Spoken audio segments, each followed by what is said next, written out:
यीशु मसीह जी बोल रहे हैं उस पहाड़ के बारे में, विश्वास के बारे में। अगर विश्वास है तुम्हारे अंदर, पहाड़ का मतलब है तुम्हारी बीमारियां जो तुम्हारे को पहाड़ लगते हैं, पहाड़ के समान लगते हैं। इस बीमारी से मैं कैसे निकलूंगा, इस इस क्लेश से मैं कैसे निकलूंगा, इस बुरी चीजों से मैं कैसे निकलूंगा, तो उस वो पहाड़ लगते हैं जो हमारे को पहाड़ जैसे लगते हैं। उस पहाड़ के बारे में बोल रहा है परमेश्वर। अगर तुम में विश्वास है, जरा भी विश्वास है, लेकिन विश्वासी लोग विश्वास का तो नाम लेते हैं, लेकिन विश्वास उनके अंदर नहीं होता। सबसे बड़ी बात है विश्वास उनके अंदर नहीं है। बीमारी के लिए आते हैं, प्रार्थना करते हैं, चर्च में आते हैं, प्रार्थना करवाते हैं, प्रार्थना करते हैं और उसके बाद बोलते हैं हाँ कुछ ठीक हो गया, लेकिन जब घर जाते हैं तो फिर कहते यीशु मसीह ने हमारे लिए अपने जिस्म को तोड़ दिया है। उसी समय जिस टाइम यीशु मसीह ने हमारे लिए जिस्म को तोड़ा, जिस्म को लहूलुहान किया, उसी समय यीशु मसीह ने चंगाई दे दिया। लेकिन हम विश्वास नहीं रखते, भाई चंगाई कहाँ से मिलेगी हमारे, हम विश्वास नहीं करते हमारे को चंगाई कैसे मिलेगी, चंगाई कहाँ से मिलेगी। क्योंकि विश्वास यहाँ पर कहता है, विश्वास अगर तुम इस पेड़ से कहोगे, यहाँ पर लिखा है यदि तुम विश्वास रखो, विश्वास रखो की बात है। एक डॉक्टर होता है, एक डॉक्टर के पास जाते हैं हम बीमारी के, वो रिपोर्ट लेता है, रिपोर्ट लेके वो कहता है तुम में तो भयंकर बीमारी हो गई है, भयंकर बीमारी हो गई है, वो जिंदगी भर गोली खाता रहता है। परमेश्वर कहता है उस विश्वास, अगर तुम विश्वास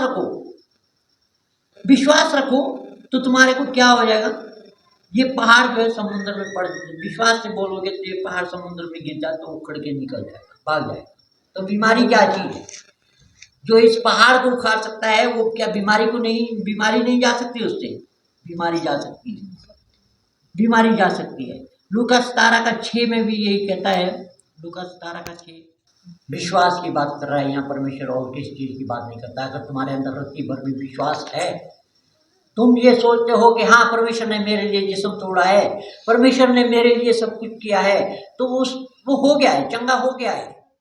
तो एक कहानी है जैसे गिनती की पुस्तक में, जब मूसा ने अपने 12 गुप्तचरों को भेजा कि जाओ भाई उस देश का जो कनान देश प्रभु ने उनको दे दिया था, प्रभु ने जो बोल दिया है, वचन में जो लिख दिया है वो हो गया है सब कुछ। लेकिन हमें जरूरत है उसको पकड़ने की, वचन को थामने की, उस वचन को बोलने की। कनान देश में भेजा 12 लोगों को कि जाओ भाई वहां पर जो है देख के आओ क्या क्या है, कैसे कैसे है, जो परमेश्वर ने हमारे को देश दिया है। तो 12 लोग गए वहां पर, और 12 लोग वहां पर जाकर जो है उन्होंने वहां से 40 दिन तक वहां का जायजा लिया, वहां के सब कुछ को देखा। दूध की नदियां भी, धारा भी बह रही है, सब कुछ हो रहा है, पदार्थ मधु भी लगे हुए है, सब कुछ है, सब कुछ ठीक है। और 40 दिन के बाद वो वापस आए तो वहां पर गवाही दी उन्होंने प्रभु मूसा को। जो 10 लोग थे उन्होंने ऐसी गवाही दी, अरे वहां तो इतने लंबे लंबे लोग हैं, उनके सामने तो हम कुछ भी नहीं है, हम टिक नहीं सकते उनके सामने है? तो प्रभु उनसे नाराज हो गया। प्रभु उनसे क्यों नाराज हुआ? प्रभु ने कहा दुष्ट लोग हैं। वो क्यों नाराज हुआ?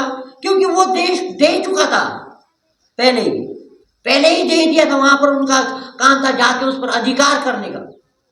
लेकिन वो डर गए, वो विश्वास नहीं करते थे, वो आत्मिक रीति से नहीं, शारीरिक रीति से सोचा उन्होंने, जायजा लिया शारीरिक रीति से कि भाई जो है वहां पर तो ऐसे बड़े बड़े लोग हैं, लंबे लंबे लोग हैं, हम तो उनके सामने चींटी के बराबर भी नहीं है, कुछ नहीं है। ऐसी गवाही दी उन्होंने 10 लोगों ने। तो प्रभु उनसे बहुत दुष्ट हो गया, बहुत नाराज हो गया, कहा ये दुष्ट लोग हैं, इन्होंने दुष्ट की गवाही दी। लेकिन जो 2 लोग थे उन्होंने कहा नहीं, वो लोग क्या चीज है हमारे सामने, और लोग क्या चीज है हमारे सामने, चाहे जितने भी लंबे हो। जैसे दाऊद ने गोलियत को एक ही बार में मार दिया था, क्या हम उनसे मुकाबला नहीं कर सकते? जब परमेश्वर हमारे साथ है तो हम उससे मुकाबला कर सकते। लेकिन वो लोग फिर भी वो लोगों ने क्या किया, उनको जो 10 लोगों ने गवाही दी थी उस पर विश्वास किया उन्होंने उस पर विश्वास किया। लेकिन यहोशू और दूसरा जो था उसने जो है वो बोला अभी जाके हम लड़ेंगे, तो जीत गए। जीत गए वो लोग।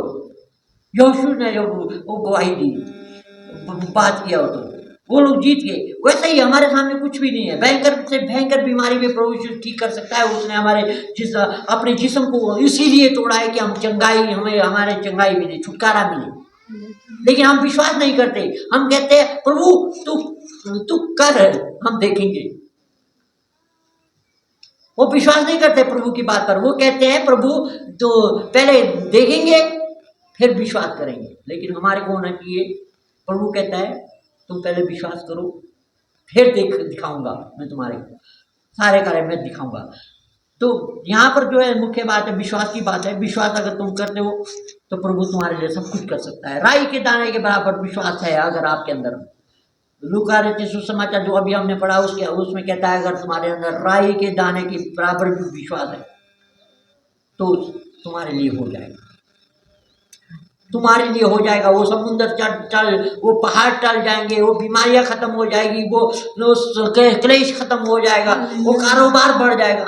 क्यों? विश्वास नहीं है भाई। विश्वास वचन को थामे रहो। उस वचन को जो है, जो वचन प्रभु ने लिखे हैं बाइबल में, उस वचनों को पकड़ना है, उन वचन को पकड़ना है। अगर तुम वचन को पकड़ लोगे तो सब कुछ तुम्हारे लिए हो जाएगा। विश्वास के साथ उस वचन को पकड़ना है और विश्वास के साथ उन वचन को बोलना है, तो तुम्हारे को कहीं जाने की जरूरत नहीं है। प्रभु यीशु सब कुछ कर सकते हैं। सब कुछ उसने हमारे लिए जो है किया है। परमेश्वर ने सब कुछ आपके अधिकार में दे दिया है। धरती का अधिकार जो है मनुष्य के हाथ में ऐसे ही नहीं दिया है परमेश्वर ने, इसीलिए दिया है कि सारे जीव जंतुओं पर अधिकार रखे, सारे बीमारियों पर अधिकार रखे। सिर्फ जरूरत है हमारे को वचनों को पकड़ने की। अगर हम वचन जानते हैं, वचन को पकड़ा हुआ है, थामा हुआ है तो वो कहता है सब कुछ तुम्हारे लिए हो जाएगा। विश्वास के साथ अगर तुम विश्वास करो तो इन्हीं वचनों के साथ प्रभु आपको आशीष दे।